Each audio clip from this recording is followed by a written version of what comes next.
National Nutrition Natural Health Reviews.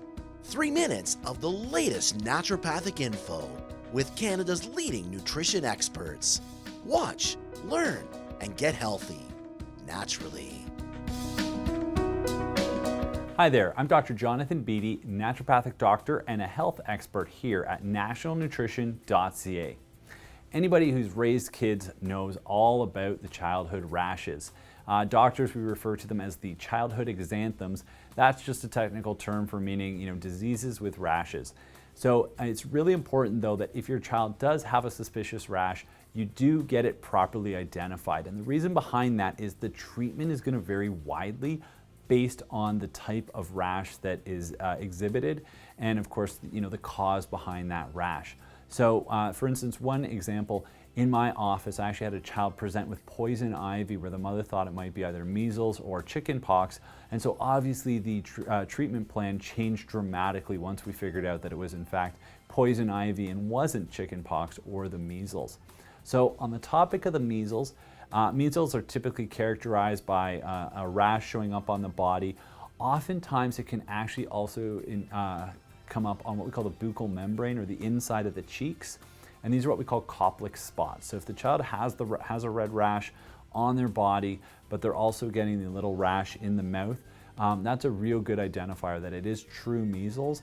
And the real concern with measles typically results from the high fevers that children can run when they have the measles. So if a child does contract the measles, it's actually a rarely fatal condition. It typically is a rather self-limiting viral infection.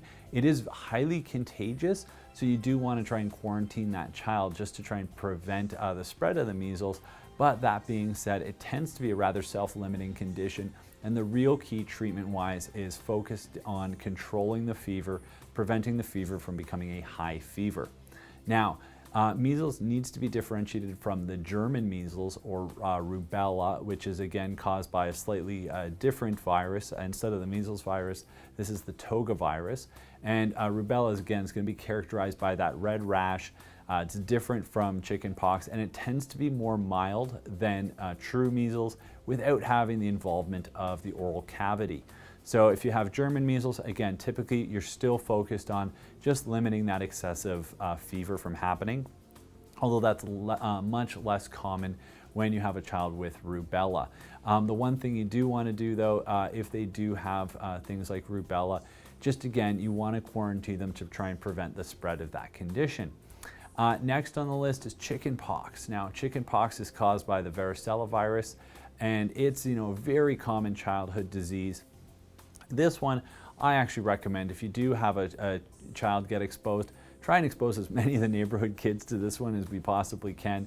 And the reason is because when you get chicken pox as a child, it's very limiting as a disease. It's not very severe. Yes, you do get this red itchy rash, and it can be inconvenient because as a parent may have to take some time off work to look after their child, but it's a very mild condition as a child. When you grow up into an adult, chicken pox can actually be quite a severe infection. And that's why I always recommend, try and get your kid to have chicken pox as a child to reduce the likelihood that they're going to get chicken pox as an adult. And, because that can be a very severe condition. Now, something else we want to be on the lookout for is Erythema infectiosum or slap cheek disease. Again, this is another type of viral exanthem. So this one's caused by another type of virus. Again, relatively self-limiting. You're really just going to want to manage the symptoms. The child's typically going to be quite uncomfortable for a couple of days with sometimes some body aches, some high fevers. And this one's characterized by having really red rosy cheeks, which is why we sometimes refer to it as slapped cheek disease, or it's sometimes called fifth's disease because it's traditionally known as the fifth of the childhood exanthems. So again, relatively self-limiting, but it is quite contagious. Now, with most of these, long before the rash shows up, that's actually when the children tend to be some of their most contagious, when the virus is most active. So in some cases, you just want to let people know if you have exposed your child to them, that they may expect the rash in the next couple of days, just to keep the parents on the lookout for it. And that way it makes it also easier to identify this rash. If you go to the doctor and say, hey, look, my child's developed this rash, they were around another child with fifth disease, it's likely going to be the diagnosis.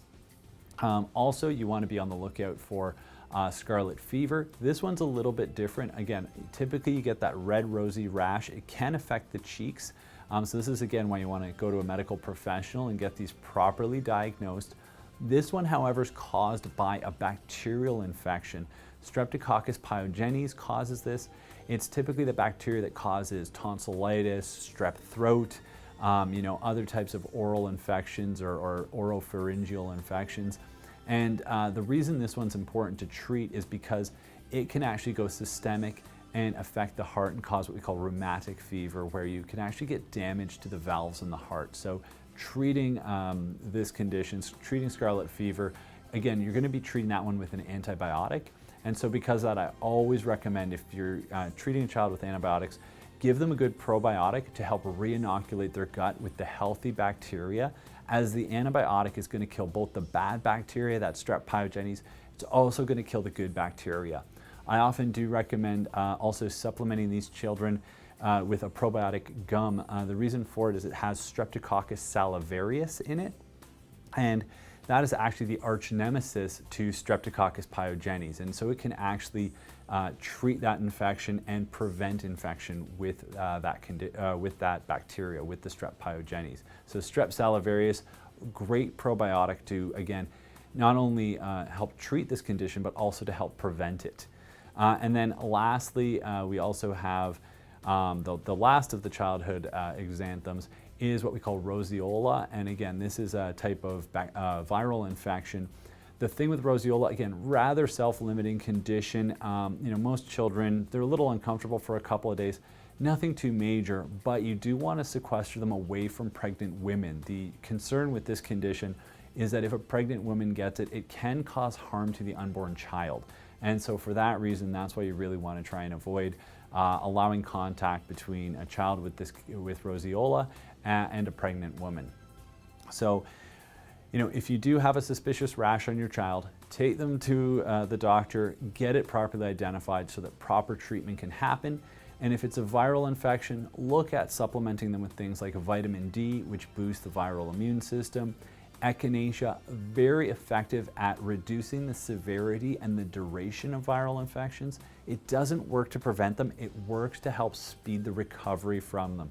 Ensuring proper use of natural remedies is really important, because if you take Echinacea and expect it to prevent the condition, you're probably going to be sorely disappointed. Echinacea's real strength is in boosting your immune system to eliminate the virus faster, again, making the infection shorter duration with fewer symptoms. And then I also typically recommend supplementing with zinc, vitamin C, and selenium, as these three nutrients are also key to the proper functioning of the immune system. And lastly, elderberry. And the reason behind elderberry is it actually can prevent what we call viral replication. So it interferes with the virus's ability to procreate, reducing the viral numbers, and again, reducing the severity and the duration of the infection. So if you like this video, check out more of our natural health videos on our channel, subscribe, and if you have any questions or comments, post them below. Always remember, knowledge is health.